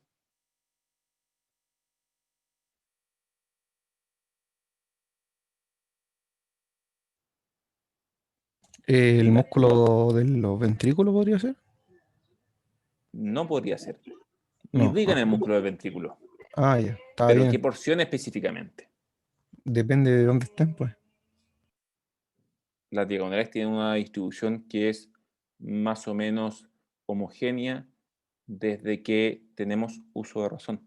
Quizás desde los Homo sapiens hasta nosotros. Las diagonales irrigan la cara anterolateral del músculo ventricular Ah, verdad, sí. izquierdo. Por lo tanto, sería una gracia tapar una arteria que irriga parte de la cara anterolateral ventrículo. Quizás no. Y el problema de hacer angioplastía es que muchos de los métodos de angioplastía consisten en dilatar un vaso. Pero cuando dilatamos un vaso, lo que estamos haciendo es reconfigurar la placa aterosclerótica. Por lo tanto, la placa aterosclerótica puede cambiar su forma. Y cuando nosotros intentamos reformar un vaso intracoronario, parte de la placa puede migrar justamente al vaso lateral. Y puede pasar lo que ustedes están viendo acá. Podemos, producto de tratar un vaso principal, podemos perder un vaso lateral.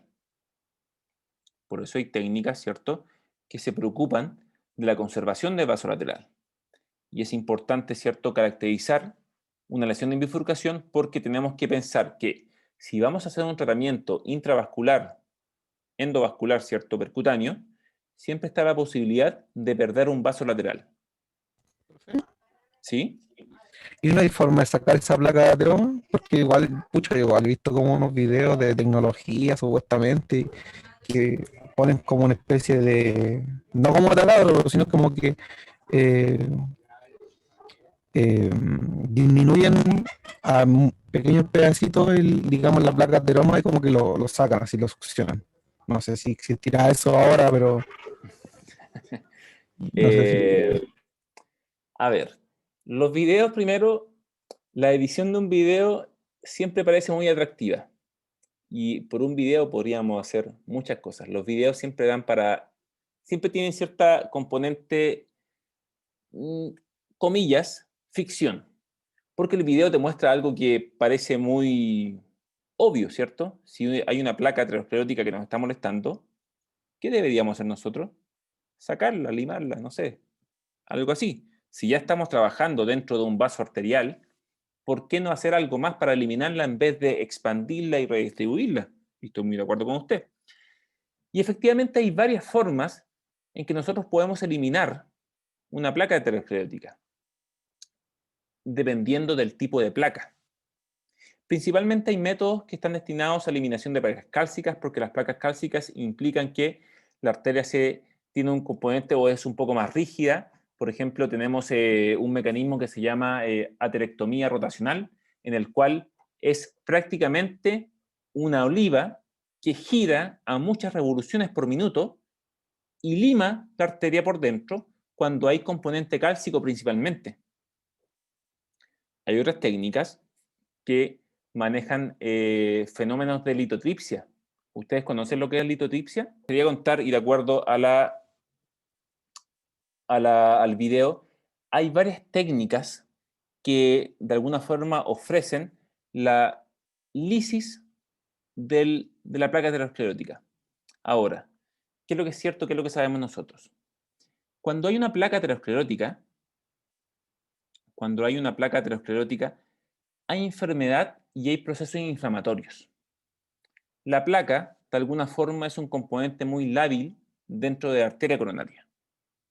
Por lo tanto, hacer tratamientos que comprometan o de alguna forma comprometen la íntima, cuando nosotros intentamos de alguna forma transformar la íntima, pueden pasar muchas cosas.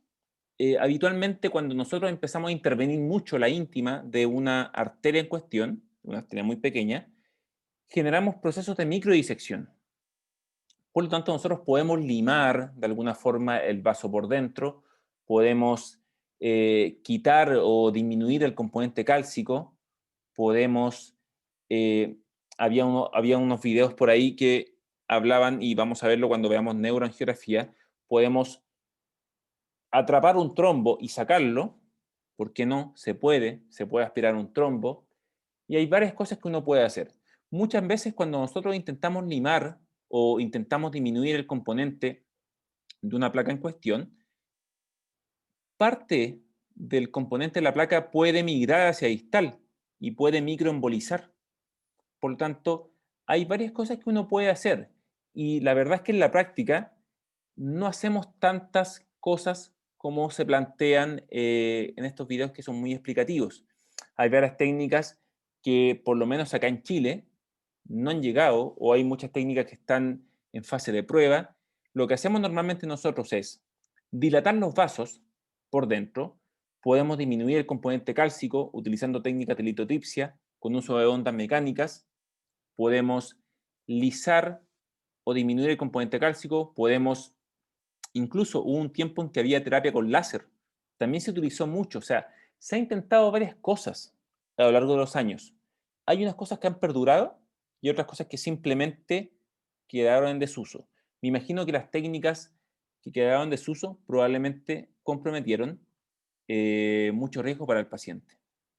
Y dentro de esas técnicas hay varias que son muy creativas, sin embargo, los estudios aleatorios han mostrado mejores resultados en algunas técnicas y en otras no tanto. Por lo tanto, ¿podemos intervenir una placa aterosclerótica por dentro? Sí, se pueden hacer algunas cosas. ¿Esas técnicas perduraron en el tiempo? No todas. Profe, ¿Sí? ¿y la litotripsia no genera más daño en el caso aquí en el vaso? La litotipsia es una técnica súper nueva desde el punto de vista coronario, porque es una litotipsia muy controlada. ¿Usted conoce el concepto de litotipsia, Katy? Sí, que lo he trabajado en pabellón con las urolitiasis para Ah, destruir los perfecto. cálculos que ¿Y están lo en los destruyen? uretes. ¿Usted sabe cómo funciona la técnica de litotipsia? Funciona como por golpes de ultrasonido. Ya es una onda mecánica, de alguna Mm, forma, que va a golpear la placa aterosclerótica y va a hacer que se debilite. La gracia de claro. eso, o la gracia de las técnicas de litotipsia intravascular, es que los golpes mecánicos que se generan a nivel de la placa, en este caso cálcica, porque es litotipsia, permiten realizar un pequeño daño en la estructura cálcica. No para romperla completamente, sino que genera pequeñas fracturas a nivel del calcio, cosa de que cuando nosotros realicemos una técnica con angioplastia con balón, sea un poco más fácil agrandar el diámetro de una arteria, ¿vale? De repente no es tan agresiva como el litotipsia urológica. Sin embargo, lo que permite es ablandar un poco el camino cuando efectivamente hay mucho componente cálcico, porque cuando hay mucho componente cálcico la arteria tiende a ser rígida y esas mismas placas cálcicas hacen que se generen muchos eventos como disecciones arteriales. Ya, profe. Esta Y técnica ahí, es súper nueva. Cuéntame, Katy.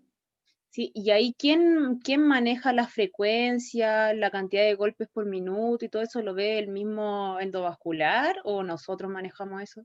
La técnica litotipsia, por ahora, es una técnica más o menos estandarizada que tiene una cantidad de pulsos por arteria recomendado. Ahora, estemos en la arteria ADA, estemos en la arteria coronaria derecha o en la circunfleja, en este momento no recuerdo el número máximo de pulsos porque realmente esto lo estamos haciendo hace muy poco, pero supongamos que son 10 pulsos, damos la cantidad de pulsos hasta llegar a 10 y luego de eso no se puede hacer nada más, porque luego aumenta la posibilidad de generar más injuria que beneficio. Ya, profe. Por ahora son técnicas que son muy estandarizadas, de hecho es un equipo muy pequeñito que se utiliza con técnica de balón. Les recomiendo que de repente podrían buscar un poquito de eso, se llama litotipsia intravascular. Y nosotros conectamos y damos de forma muy controlada la cantidad de pulsos que nosotros queramos. Y de hecho es prácticamente como, es un balón que está lleno de líquido y por medio de ese balón y por el cable que hay dentro se emiten ondas de choque. Y cada vez que nosotros presionemos un botón que gatilla las ondas de choque, y eso lo hacen los cardiólogos dentro del campo estéril, ellos van a dar un pulso, o 2 pulsos, o 3 pulsos, de forma muy controlada. ¿Vale? Y esto Ya, es profe. relativamente nuevo en la parte intravascular, porque Profe, logras... y en eso que van dando los pulsos, ¿también se va mirando bajo fluoroscopía? Sí, lamentablemente no tenemos la capacidad de ver un pulso de una onda de choque. Simplemente lo que nosotros vemos muchas veces es cómo un vaso puede que crezca de tamaño, o lo que nosotros podríamos ver con mucha más facilidad sería visualización con imagen intravascular con técnica de tomografía coherencia óptica. Justamente hay un grupo que va a presentar algo de eso, tomografía coherencia óptica, porque no podemos ver la onda de choque, pero sí podemos ver qué es lo que hizo la arteria. Y para eso tendríamos que verlo por dentro. Claro. ¿Y eso se hace? Se hace y lo hacemos. Mm. Lo hacemos.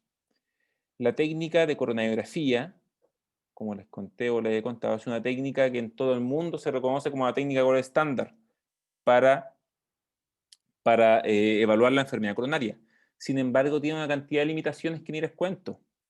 Y todas las limitaciones se solucionan usando técnicas complementarias. ¿Cuáles son las técnicas complementarias? Imagen intravascular por luz, imagen intravascular por ultrasonido, fisiología coronaria, QFR que les presenté en la jornada, hay varias técnicas que de alguna forma entregan toda la información que la coronariografía no logró darte. Sin embargo, la técnica de coronariografía es una técnica que tiene una resolución espacial suficiente para tomar una serie de decisiones. Nos permite ver varias cosas, pero algunas que son más específicas no. Por ejemplo, si queremos ver la conformación de una placa aterosclerótica como tal, a nivel micrométrico, necesitamos técnica OCT, necesariamente. ¿Sí? De alguna forma, nosotros, a partir de la coronariografía, nosotros podemos brindar un tratamiento. Sin embargo, si queremos ver más allá de la coronariografía, funcionalidad, resolución micrométrica, tenemos que optar a otro tipo de tecnología, que lo tenemos y está disponible. Simplemente la coronariografía es muy importante porque la coronariografía es el puente a las técnicas complementarias, es el puente al tratamiento intravascular. Por lo tanto, ustedes me dicen, oye, podríamos hacer siempre tomografía con herencia óptica porque la resolución es micrométrica, o sea, estamos viendo micrones. Sí, lo podríamos hacer, pero tenemos que hacerlo a partir de una coronariografía.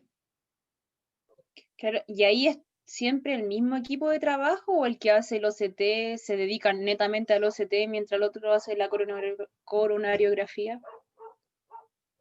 Es el ¿O es mismo la equipo de misma persona? trabajo. Ya. Esto parece circo pobre. Yo estoy a cargo del equipo de angiografía. Si necesitan hacer técnica de imagen intravascular, saldré de la sala e iré por el equipo de imagen intravascular, lo prendemos, lo configuramos, hacemos las imágenes intravasculares, montamos el equipo, parte estéril la monta el cardiólogo intervencionista, la parte no estéril la monto yo fuera del campo estéril, hacemos la conexión y hacemos una técnica que se llama tomografía con herencia óptica. Y luego ambos analizamos la imagen obtenida. Si necesitamos hacer fisiología coronaria, armaremos un equipo de fisiología coronaria con técnica FFR. Si no tenemos FFR y tuviésemos QFR, bueno, saldré a la sala y haré el análisis de QFR. Por eso, chicos, necesito, o por eso de repente me salgo a veces de lo meramente imagenológico, porque para trabajar en radiología intervencional tenemos que saber varios tópicos, porque estamos trabajando sobre diferentes campos en un mismo rato. De hecho, ¿ustedes creen que un paciente que se realiza una coronariografía puede tener un infarto cerebral dentro del pabellón? Sí, sí se puede pasar. ¿Y por qué puede pasar si estamos trabajando en el corazón? Porque puede migrar ese coágulo. ¿De una coronaria que migra hacia atrás? Puede pasar. Difícil, pero lo que sí puede pasar es que la manipulación de los catéteres con las paredes de la aorta, con las paredes de la válvula, o bien a veces el músculo cardíaco o la cavidad miocárdica o la cavidad ventricular aloja trombos, o sea, tiene trombos intraventriculares. Puede que nosotros, por intentar hacer un diagnóstico de coronario, soltemos alguna placa que se encontraba estable en la aorta y esa placa migre hacia el cerebro. Por lo tanto, podemos partir con una coronariografía y podemos terminar con un infarto cerebral. ¿Qué hacemos si hay un infarto cerebral? ¿Tenemos que llamar a un equipo que se dedica a neuroangiografía?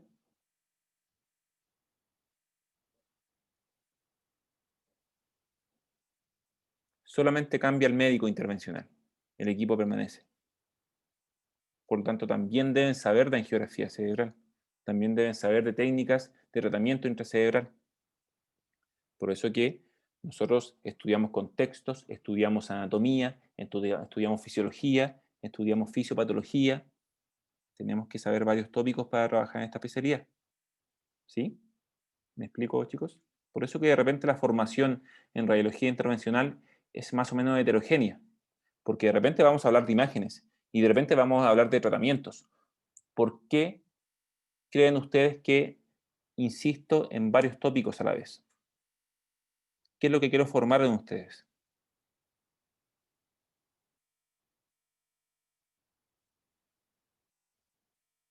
Estar preparado para todo. Claro, que seamos competentes. Yo creo que la segunda palabra, lo que dice Katy, es un poco lo que refleja más. Más allá de estar preparados para todo, que es muy bueno, ¿cierto? Es ser competentes. El trabajo en radiología intervencional se concibe como un equipo.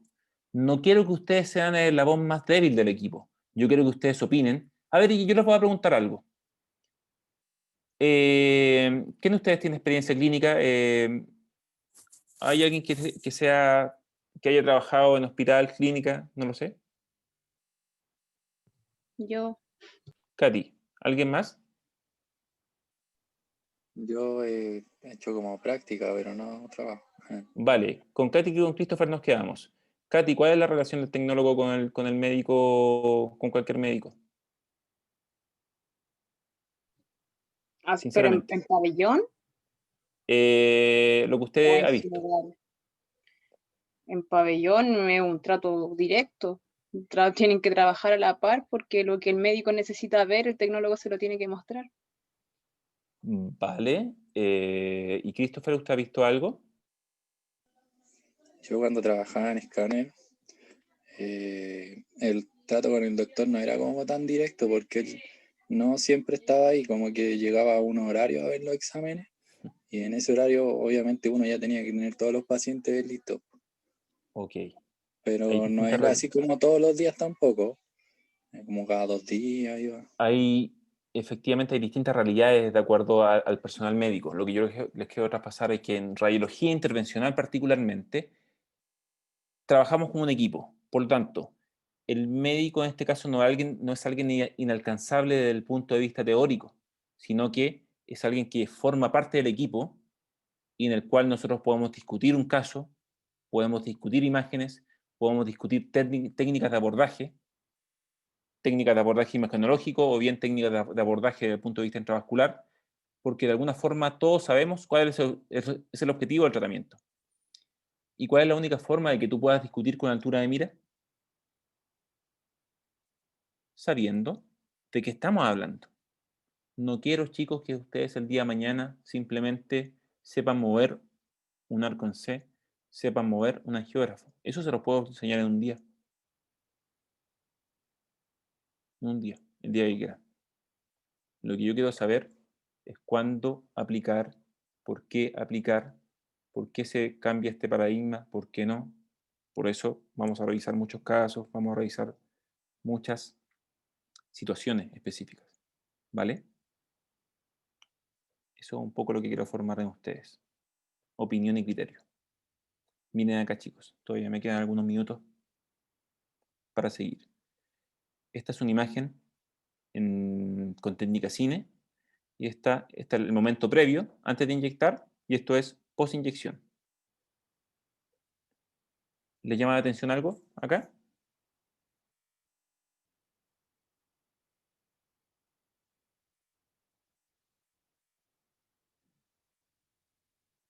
¿Hay algo que les llame la atención en el antes y el después?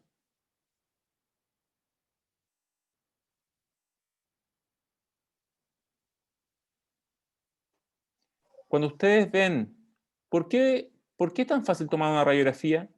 ¿Por qué los huesos se ven? Por la densidad que presentan, Densidad que se debe principalmente a qué. la atenuación con los rayos X. ¿Hay algún elemento que predomine en los huesos? El calcio. Calcio. Tiene un número Calcio. atómico alto y por eso Vale. Las lesiones calcificadas son las únicas lesiones que nosotros de alguna forma podemos mirarlas. ¿Qué es lo que está acá? una calcificación de una arteria. La calcificación de la arteria. Nosotros indirectamente, si bien siempre les cuento que la técnica de coronariografía es una técnica que no está hecha para evaluar qué tipo de placa presenta un paciente, si hay extensa calcificación de una arteria, pues bien nosotros lo vemos, tal como ustedes lo ven acá, en el instante previo. No sabemos qué tanto calcio tiene, para eso tenemos que hacer una imagen intravascular, quizás, pero sí nos podemos aproximar a que, en este caso, predomina el calcio y habitualmente se evalúa en un cuadro o 2 cuadros previo a la inyección. Porque acá de repente, nosotros si vemos mejor acá, hay cierta radiolucidez en algunas partes, que es justamente el calcio, que luego tiene una densidad un poco inferior al medio de contraste, o le da cierta radiodensidad heterogénea a la angiografía. Sabemos que acá hay una lesión en la descendente anterior, y esa lesión probablemente se debe principalmente a una lesión calcificada, porque justamente lo vimos en el instante previo. ¿Me explico? Lesiones calcificadas. Las lesiones calcificadas habitualmente implican un desafío porque son lesiones más duras, son lesiones que se deben pretratar antes de hacer el tratamiento final. Vamos a ver eso en otra clase. Y justamente acá está lo que les contaba. Cuando hay extensa calcificación, podemos pasar esta oliva, que es, lo que se conoce como aterectomía rotacional. Es prácticamente ir y intentar limar o microlizar el calcio intraluminal o el calcio intimal. Se lisa a fragmentos muy pequeños que finalmente van a microembolizar y en teoría no generan tanto daño, en teoría, porque también pueden fragmentarse pequeños ciertos fragmentos, para cada redundancia, de calcio que podrían migrar hacia inferior y podríamos pasar a otro contexto. Por lo tanto, una forma de tratar las lesiones calcificadas es con este instrumento que se llama, o que recibe el nombre de la técnica, aterectomía rotacional. Obviamente, con técnicas tomográficas, el calcio se ve con mucha más facilidad. Sin embargo, muchas veces cuando el calcio o cuando la cantidad de calcio que presenta la placa aterosclerótica no es tan grande, lo único que nosotros vemos es la deformación que genera en el lumen de la arteria. Por lo tanto, cuando nosotros vemos una disminución del lumen en una arteria coronaria, podemos pensar en lípidos, podemos pensar en calcio, podemos pensar en tejido fibrótico. Hay más predominancia de uno u otro, y dependiendo de eso, pueden suceder ciertos fenómenos. Las lesiones calcificadas, particularmente, son lesiones que no son tan fáciles de tratar porque son lesiones duras. Por ejemplo, acá vemos una coronariografía, que está en la coronaria derecha, parte del surco auriculoventricular. Estas serían sus ramas marginales, ramas marginales, ramas marginales. Y cuando no hay medio de contraste, se ve esto, como si fuera el esqueleto de la arteria coronaria. En este caso, nosotros partimos, ¿cierto?, con un lumen que tenía un aspecto bastante heterogéneo y luego terminamos con un lumen mucho más homogéneo luego de la técnica de angioplastía, que la vamos a revisar en otra clase.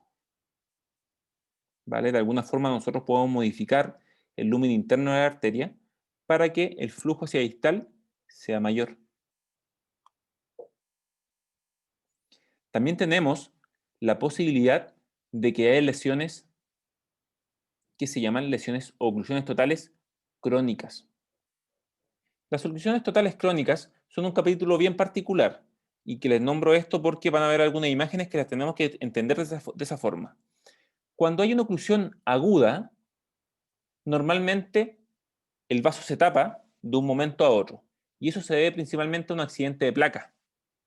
Una placa vulnerable se rompe por algún motivo en particular y luego el contenido de la placa se expone con la sangre y se sucede una cascada de coagulación que hace que el vaso se tape completamente. Cuando pasa eso lo conocemos como un infarto agudo del miocardio.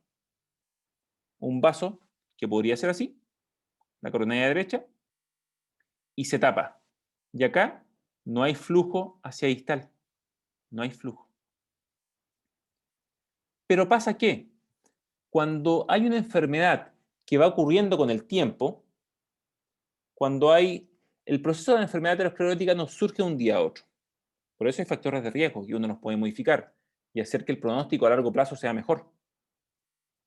Pero si la enfermedad, si la placa va creciendo, el lumen coronario o la remodelación coronaria va a ser tal que en algún momento vamos a tener una estenosis crítica y en algún momento eso se tapa.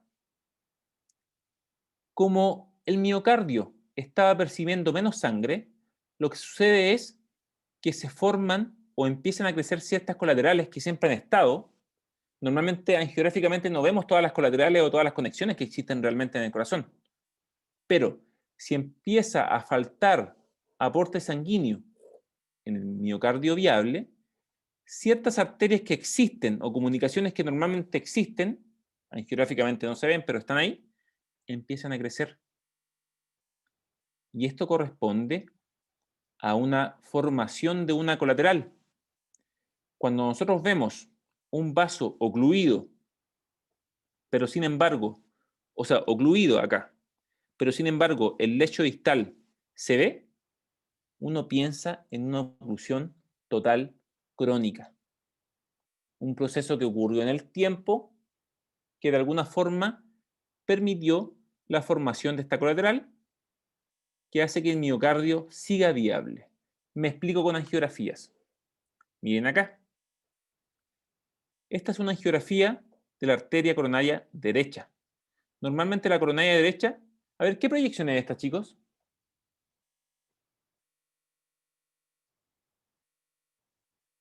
Esta que está acá. ¿Qué proyección es?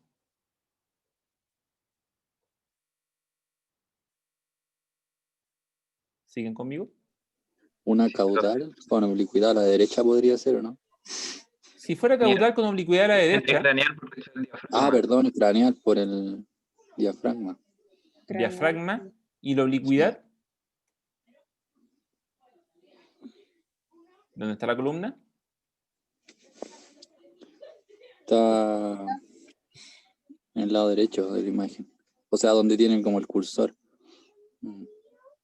¿Y eso corresponde a la izquierda del paciente o a la derecha del paciente?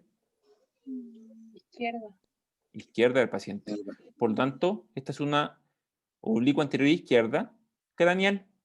Y cuando nosotros hacemos una oblicua anterior izquierda craneal, deberíamos ver esto. Deberíamos ver eso. ¿Estamos viendo eso?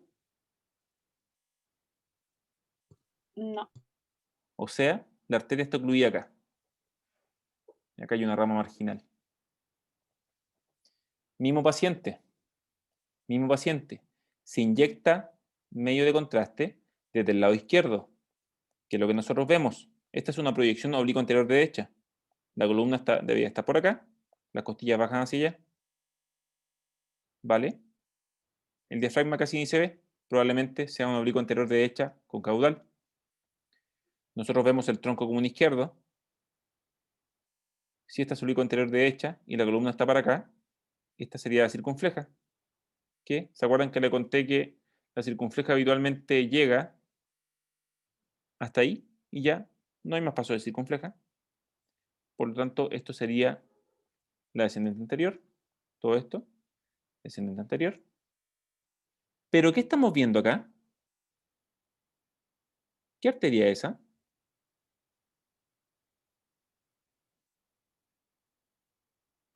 La descendente posterior.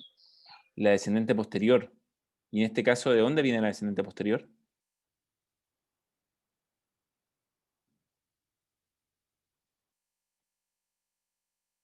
¿Por qué estamos viendo la descendente posterior si estamos inyectando la arteria coronaria izquierda?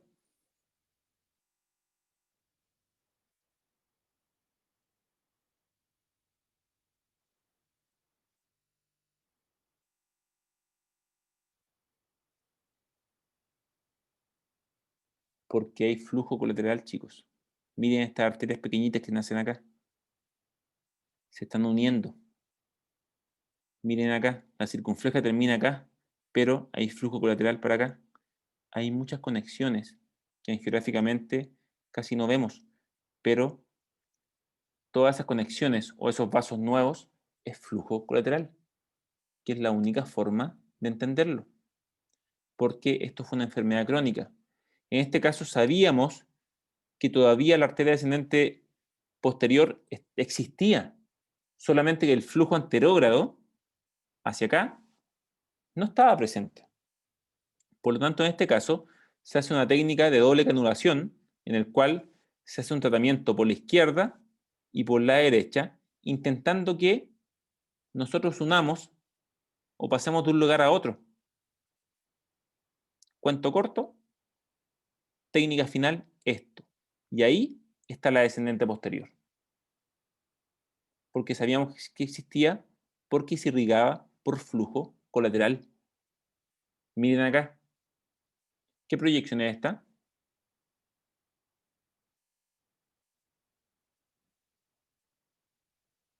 No es una arañita. Perfecto. Aprendió la famosa técnica Spider-View. ¿Por qué le pareció que era una arañita? Porque se parece a un polígono. Porque se parece a un polígono de Wii. Buena respuesta. Este es el tronco común izquierdo, ¿cierto? ¿Qué arteria es esta? Porque se ven las 4 ramas. ¿Ah? Porque se ven las 4 ramas. Las 4 ramas de... A ver. Esto es el tronco común. Izquierdo. ¿Qué es esto?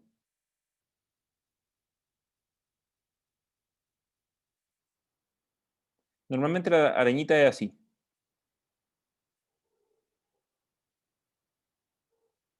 Tronco común. Circunfleja. ADA. Tronco común. Circunfleja. ¿Y dónde está la ADA?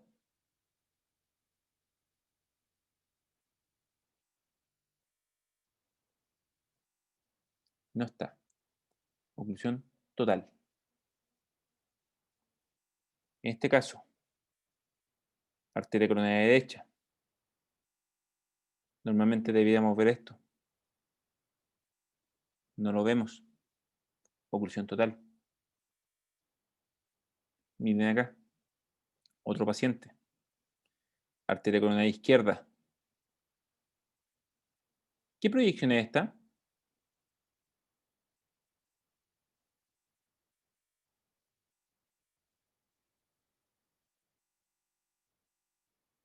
¿Qué proyección es esta, chicos? También sería un Spider-View. ¿Esto se parece a eso que dibuja acá?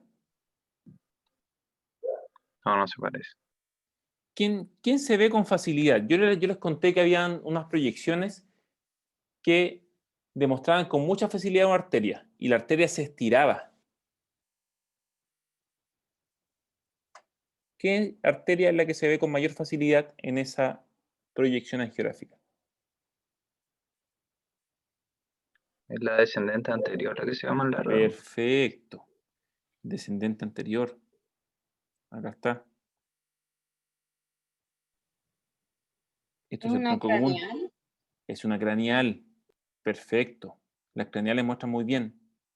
Y si esto es la circunfleja, parte de la circunfleja. Por lo tanto, ¿qué es esto?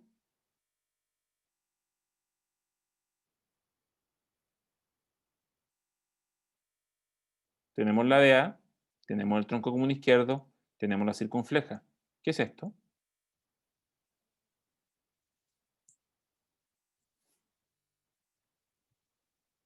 La descendente posterior. Perfecto. Por flujo colateral. ¿Ven estas ramitas? Por lo tanto, ¿qué podemos suponer en este caso? Si yo les mostrara, no les vaya a mostrar esto en la prueba, chicos. Si yo les muestro esta imagen, solo esta imagen,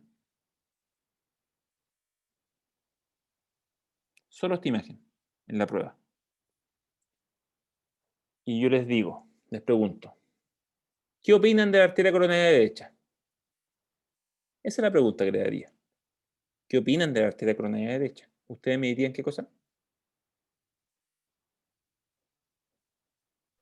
Que lo más probable es que esté ocluida.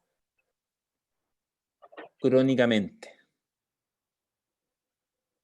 Porque no es normal que veamos ramas de la derecha cuando inyectamos la izquierda. Y a su vez, si vemos ramas de la izquierda cuando inyectamos la coronaria derecha, quiere decir que la oclusión total crónica está a la izquierda. ¿Me explico? Si ustedes ven un Profe, segmento que no corresponde al medio de contraste que están inyectando, lo más probable es que haya formación de colaterales que nos permitan ver el otro territorio. Y si lo Profe, estamos viendo es porque está ocluido crónicamente. Ignacio, sí, el paciente no podría tener en ese caso codominancia. en este caso, codominancia podría tener, pero tendríamos que ver porque mire, viene de acá. Vamos imaginando un poquito esto. Esto normalmente viene así. Ahí está la derecha, que faltaba, ¿cierto? Que es la que está acá. Mire. Ahí está la derecha que falta. La circunfleja que falta viene por acá, ¿cierto? Esta es la circunfleja. Sí, sí, sí, sí. Y la circunfleja debiese, ¿dónde debiese terminar? Y ahí habría otra descendente posterior. ¿Se da cuenta? Y en este caso no está, y la circunfleja no tiene enfermedad. De hecho, es una circunfleja no dominante. Porque en este caso, fíjense, estamos viendo la descendente posterior, que es esta, la estamos viendo por esta gran colateral que surge de la DA. ¿En algún paciente normalmente nace la descendente posterior de la descendente anterior? O sea, esto se da solamente en un contexto crónico. Si nosotros viéramos la circunfleja y muy dominante y llega hasta acá, eso sería una codominancia. Pero en este caso no lo está. Ah, ya. ¿Vale? Y para ir terminando, hay unas cosas que no vamos a alcanzar a ver porque es harto, pero les voy a mostrar solamente estas imágenes en las cuales hay oclusiones agudas, a diferencia de las otras. Cuando hay oclusiones agudas, habitualmente el flujo para, el flujo se detiene. En este caso nosotros vemos la ADA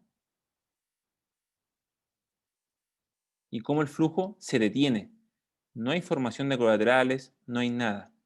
Esto se sitúa más en un contexto agudo. Y más aún, acá hay un defecto de perfusión que puede ser justamente un trombo intracoronario. Y parte de ese trombo puede que haya migrado ahí.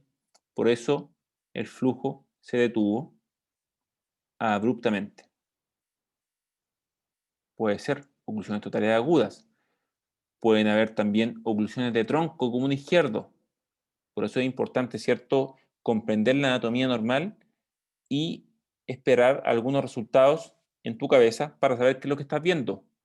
Catéter inyectando el tronco común, bifurcación, ADA, circunfleja y enfermedad crítica del tronco común izquierdo. Eso es muy grave. Miren acá, circunfleja buena, posterolateral de la circunfleja excelente, ADA muy buena, a excepción de que tiene un poco de enfermedad en la parte proximal. Tronco excelente. Pero ¿cómo está el tronco proximal? Con enfermedad crítica. Este paciente en cualquier momento tiene un infarto masivo del miocardio. Enfermedad de tronco común izquierdo. Enfermedad de tronco común distal. Enfermedad de tronco común distal. Detectar una enfermedad de tronco común es muy importante, porque si falla el tronco común, falla la circunfleja y falla la DA al mismo tiempo. Y hay un infarto masivo de ventrículo izquierdo.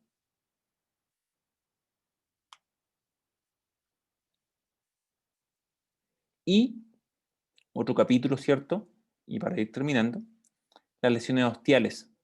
Muchas veces las lesiones se presentan en tercio proximal, tercio medio, tercio distal, tercio medio, tercio distal, tercio medio, tercio distal. Pero a veces las lesiones son lesiones ostiales y se nombran así porque son lesiones que están justo en el nacimiento de la arteria. Si tuviésemos un problema en este punto, lo nombramos como una lesión ostial de la coronaria derecha o una estenosis crítica, en este caso, de la descendente anterior y del ramo intermedio, que en este caso se trifurca el tronco común izquierdo. ¿Vale? Acá tenemos, por ejemplo, una lesión ostial de la descendente anterior, que luego de la angioplastía recupera su lumen. Y acá tenemos una lesión ostial de la coronaria derecha. Y la proyección especial para ver lesiones ostiales de la coronaria derecha es una oblicua anterior izquierda con caudalidad. Es por eso que el manejo, chicos,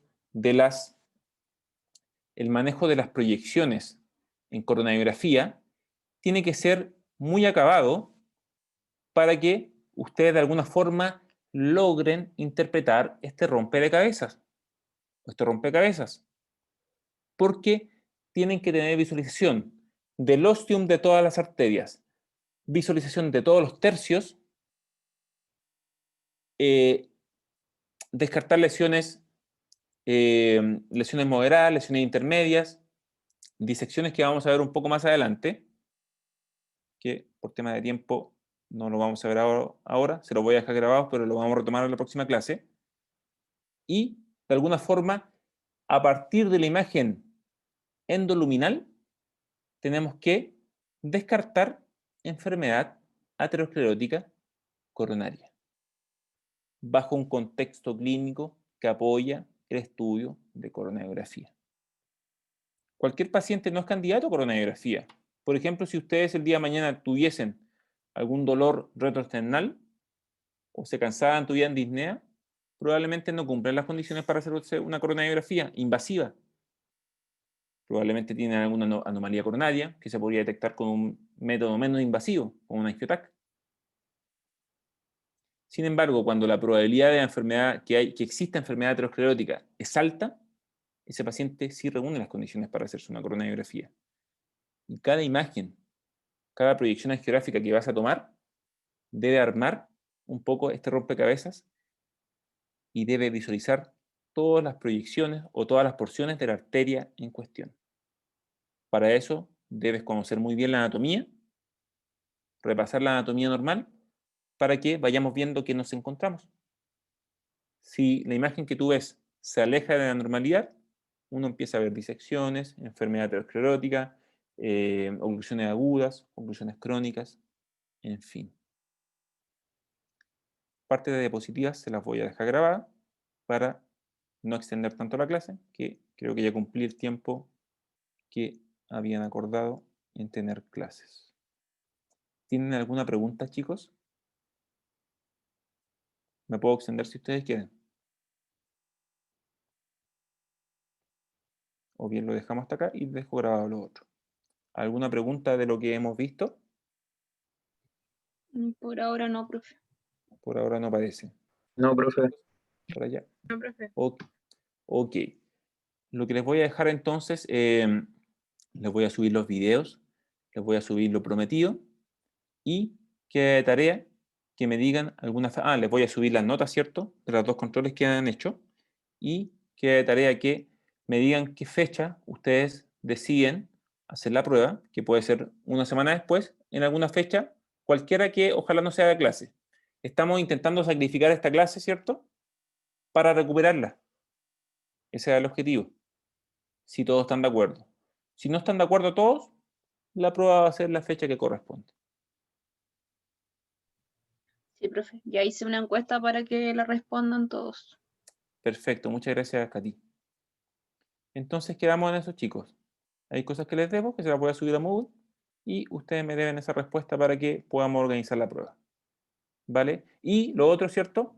Que el día martes y jueves de la próxima semana voy a estar acá frente al computador.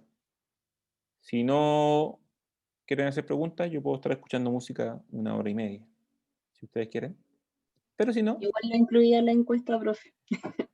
Si es que querían el martes o el jueves o ambos días, ahí según lo que respondan, yo le mando después la respuesta. Con un alumno me basta.